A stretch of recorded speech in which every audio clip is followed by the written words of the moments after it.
Bienvenue à toutes et à tous dans le podcast Start. Ici, on parle santé, discipline et choix de vie qui déterminent la personne que vous serez dans 10, 20 ou 30 ans. Dans un monde où tout est axé sur la facilité et le confort, rester en bonne santé est devenu un choix conscient. Les amis, aujourd'hui, j'ai envie de vous poser une question, une simple question, qui est la suivante.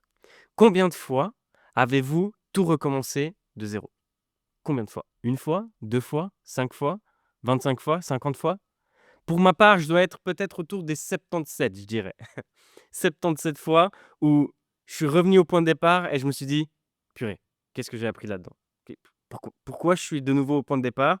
Comment j'ai fait pour ne pas suivre le chemin que je m'étais donné comme objectif?» Et c'est la raison pour laquelle j'ai envie qu'aujourd'hui, on mette des mots sur cette sensation et qu'on puisse, analyser pourquoi ça nous arrive et surtout, comment on peut éviter ça. Vous savez, en tant que coach sportif, j'ai eu pas mal de clients qui sont venus super motivés, qui m'ont fait une transformation de ouf, qui ont arrêté, qui ont continué de leur côté ou pas et qui sont revenus à un moment donné au même niveau de où on avait commencé.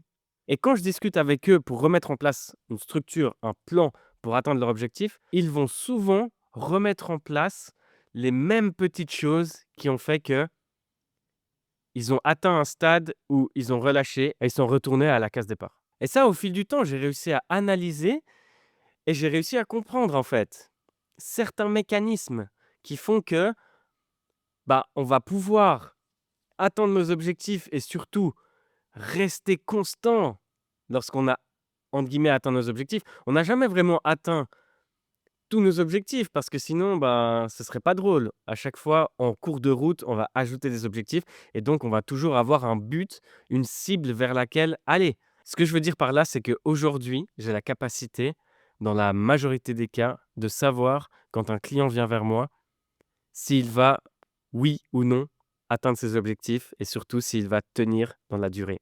Parce que on va en discuter ensemble, mais il y a des petits éléments auxquels il faut faire attention. Donc quand on part du point de départ, il y a 2, entre guillemets, il y a 2 attitudes à avoir. Celle où vous allez réussir et celle où vous allez devoir recommencer à zéro après un certain laps de temps. Généralement, ce que j'ai remarqué, c'est que les gens qui viennent avec trop d'engouement, qui sont trop motivés, qui veulent appliquer le plus de choses possibles, qui te demandent dès les premiers jours: «Ouais, mais qu'est-ce que tu penses si je fais ça en plus? Qu'est-ce que tu penses si je fais ça en plus? Qu'est-ce que» Généralement, ces gens-là, je vais pas vous mentir, hein, et j'espère que vous me regardez, hein, certains de mes clients regardent ce podcast, mais c'est une attitude qui, pour moi, est révélatrice de: «Je veux tout, tout de suite, je veux faire ça le plus rapidement possible et une fois que c'est fait, c'est bon, je pourrais souffler». Et pour moi, ça, c'est vraiment l'attitude qui fait que on va avoir des résultats rapides, mais absolument pas durables. Ou bien il y a l'autre attitude, des gens qui viennent et qui disent: «Voilà, écoute, j'ai le temps, j'ai pris conscience de mon état, j'aimerais avancer dans la bonne direction, j'aimerais progresser, qu'est-ce qu'on peut mettre en place?» Et généralement, ces gens-là, au bout de semaines, de mois, ils vont faire des progrès. Alors certes, un peu plus lent, suivant comment, suivant surtout, l'implication des personnes, mais absolument durable. Parce qu'ils sont justement dans ce mindset de se dire: «J'ai pris conscience de mes faiblesses, je veux travailler dessus, je veux créer une routine, un système qui fait que j'atteins mes objectifs et je suis pas pressé». Parce que ça, c'est le maître mot. En fait, le problème, c'est absolument pas de recommencer. C'est super bien de recommencer, d'essayer, d'échouer, de refaire, d'apprendre et cetera. Le problème, c'est pas de recommencer. Le problème, c'est de recommencer toujours de la même manière. La structure type, c'est la suivante. C'est commencer avec un élan de motivation infini. C'est tout mettre en place dès les premiers jours. Ensuite, c'est avoir les premiers résultats. Bien entendu, si on est super motivé, on met tout en place, on fait tout ce qu'il faut, les résultats, ils viennent vite, c'est évident. Donc on a les premiers résultats et aussi, par conséquent, quelque chose dans notre cerveau qui nous dit: «Ah, c'est bon, je me sens mieux là, ça va mieux». Et là, bam, petit piège parce qu'on tombe dans le premier relâchement et ensuite le second relâchement.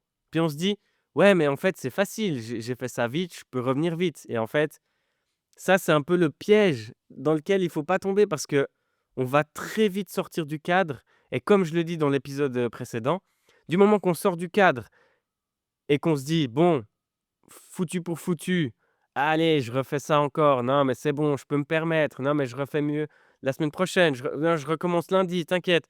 Et ben là, c'est la pire chose parce qu'on va complètement sortir du cadre et au bout d'un certain temps, semaine, mois, année, on va retourner à la case départ, c'est sûr. Et on aura ce petit moment où on va se dire: «Putain, j'étais trop bien, il y a 2 ans. Comment je suis arrivé là?» Et donc on va devoir recommencer tout à zéro. Mais c'est pas grave, ça doit nous arriver parce que ce genre de choses, ça nous fait grandir finalement. Mais ce qu'il faut, c'est avoir un œil d'analyse sur ce qui a déclenché, comment on a comment on est sorti du cadre et pourquoi on n'a pas atteint nos objectifs et pourquoi on n'est pas resté constant, parce que c'est ça qui nous intéresse finalement. Recommencer, on peut le faire 1000 fois, mais si on le refait à chaque fois de la même manière, ça va pas aller. Donc je vous disais avant qu'en tant que coach sportif, j'ai eu de nombreux clients qui m'ont fait des transformations spectaculaires et qui sont revenus à leur point de départ. J'ai un exemple, très concret de 2 de mes clients qui sont arrivés super motivés, qui ont mis tout en place, un nombre de pas à respecter tous les jours, des séances de muscu à faire, des séances de cardio à faire dans la semaine, potentiellement des petites habitudes à mettre en place pour éviter le grignotage, tous les petits éléments qui posent problème chez ces individus et toujours le même schéma donc on fait le bilan de la semaine et on me dit: «Voilà, j'ai fait ça en plus, qu'est-ce que tu en penses? Ouais, j'ai fait ça, ouais, j'ai creusé un peu mon déficit». Parce que souvent, c'est ça. Les gens voilà, je prends l'exemple de la perte de poids, hein. Il y a des gens qui vont venir, je vais calculer les calories qu'ils doivent manger et puis, à la fin de la semaine, ils vont me dire: «Ouais, bah, en fait, j'ai mangé, 1 400 calories par jour». Alors que dans leur plan, c'est 2 300. Puis en fait, bah, tu es là, OK, bon, les 2 3 premières semaines, tu vas perdre 2 3 kilos, OK, mais c'est parce que tu es en train de crever la dalle et puis ça peut être une solution à très court terme pour certaines personnes, mais c'est absolument pas durable. Je prends un autre exemple, une personne qui va me dire, «Ouais, en fait, bah, j'ai fait du cardio tous les jours, j'ai fait du vélo, du rameur et cetera» et puis, bah, ça aussi, ça contribue à augmenter la dépense calorique et donc il faudrait potentiellement recalculer un nombre de calories à avoir dans sa nutrition pour essayer de rééquilibrer cette grosse dépense, vous voyez? Donc ces petits éléments, en tant que coach sportif, on les remarque direct et on se doit de recadrer. On se doit de dire: «Fais attention, parce que je connais cette situation. Tu vas tenir 3 4 semaines, mais après, tu vas plus répondre à mes messages. Tu vas te laisser distraire, tu vas partir dans un truc, tu vas donc mets en place des choses simples. Fais simplement ce que je te dis de faire et tu verras que ça va aller comme ça et cherche pas à aller plus loin et souvent ça, c'est difficile à entendre. Chez certaines personnes, c'est très difficile à entendre. J'ai fait des pertes de poids, plus de 22 kilos, 25 kilos. Quelques mois après, une année après, ils reviennent, ils ont repris 25 30 kilos et ça, c'est tout simplement parce que il y a trop de choses qui sont mis en place. Alors, il y a une discipline qui est suivie à la lettre et qui est appliquée, qui est super, mais qui est absolument pas durable. Et ça, ben, ça fait que on va recommencer à zéro. Et ça, c'est une conséquence de fournir beaucoup plus d'efforts au quotidien, mais de pas changer sa façon de vivre. C'est voir ça comme un challenge momentané et pas un style de vie. Alors, bien entendu, quand on veut faire une perte de poids, on va passer d'un point A, qui est notre poids actuel, et d'un point B, qui est notre poids cible. On aura des changements pendant ce laps de temps et on aura un challenge à vivre. Mais c'est pas pour autant qu'il faut faire tout ce qu'il faut au max et que quand on arrive au point B, on revient aux habitudes du point A. C'est justement ce qu'on veut éviter. Alors, on peut mettre en place beaucoup de choses entre le trajet du point A au point B, mais il faut toujours réfléchir si ces choses-là nous apportent un réel changement dans la vie, une réelle routine qui va nous permettre de tenir sur la durée. C'est toujours ça la question, c'est qu'est-ce que je peux mettre en place de façon réaliste pour tenir sur la durée? Et c'est l'unique question qu'il faut se poser. Donc là, on a vu ce qu'il fallait pas faire. Mais maintenant, si on réfléchit, bah, ce qu'il faudrait faire, pour ne pas justement à chaque fois devoir tout recommencer à zéro, c'est penser de façon plus simple, mais plus durable. Faire des choses plus simples, faire moins de choses, mais qu'on peut tenir plus longtemps, tout simplement. Et c'est créer un système. Dans chaque épisode, je vais vous parler du système. Mais c'est créer un système qui fait que à chaque fois que on sent qu'on a trop d'élan de motivation, qu'on veut trop faire de choses, qu'on veut, voilà, à chaque fois trop, trop, trop, eh bien, on va prendre ça. On va pas brider notre motivation. La motivation, elle est quand même utile, hein. Mais on va se dire: «OK, je tombe pas dans le panneau de me dire: "Je fais tout, tout, tout trop" pour ensuite me fatiguer et arriver à saturation et ensuite retomber dans mes anciens démons.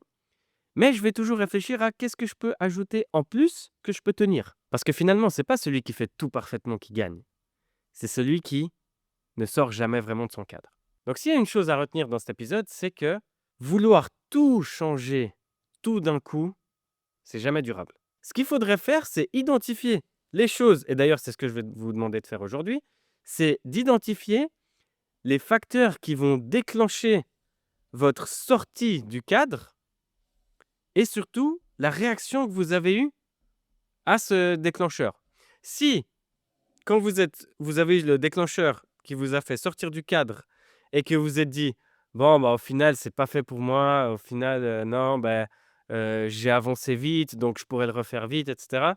C'est pas la bonne réaction à avoir. Je vous disais dans l'épisode 2 de faire une petite liste d'objectifs et de toujours l'avoir à portée de main pour, à chaque fois, ne pas avoir cette réaction justement et pas se dire: «Bon, foutu pour foutu, je sors». Non, j'ai l'élément déclencheur, je le prends en compte, c'est OK, on est tous humains, mais je relis mes objectifs, je re-rentre dans le cadre. Mais ça doit pas être agressif, genre: «Non, je suis une merde, je re-rentre dans le cadre absolument tout de suite», voilà. Ça peut être tranquille. J'ai un exemple que je peux vous donner, j'ai un client qui a eu, ben, quelques petits soucis et il a arrêté de manger pendant quelques jours et puis ensuite, bah, il voulait revenir à son déficit qu'on avait créé, donc il avait perdu pas mal de poids. Puis là, je lui ai dit: «Bah, écoute, ça fait quelques jours que tu manges pas, remange tout doucement. Ajoute quelques aliments de jour en jour, un peu plus, regarde comment tu te sens». Parce que si tu remanges tout d'un coup, tu seras pas bien. Donc remets petit à petit des choses en place que tu peux garder sur la durée. Donc voilà, c'est vraiment ça, l'idée. Donc comme je vous disais aujourd'hui, vous allez identifier le facteur déclencheur et vous allez analyser votre réaction pour que la prochaine fois, quand ça vous re-arrive, eh bien, vous sachiez quoi faire pour ne pas sortir de cadre et pour ne pas devoir tout recommencer à zéro. Donc si on recommence toujours à zéro, c'est qu'on n'a vraisemblablement jamais rien changé dans nos routines. On n'a jamais ajouté quelque chose de durable dans notre vie. Parce que recommencer, c'est pas un problème, mais recommencer toujours de la même manière, ça, c'est un problème. Si tu es coincé dans une chose et que tu aimerais en discuter, je suis disponible pour toi. Et si tu aimerais un plan d'entraînement, une structure, rentrer dans le système, n'hésite pas à m'envoyer un message. C'était tout pour aujourd'hui. J'espère que cet épisode vous a plu et je vous dis à bientôt. Merci d'avoir écouté cet épisode du podcast Start. Si ça vous a plu, n'hésitez pas à le partager avec vos amis et vous abonner à la chaîne. Et pour me retrouver, rendez-vous sur Instagram ou sur mon site internet startcoaching.ch. À très bientôt, prenez soin de vous.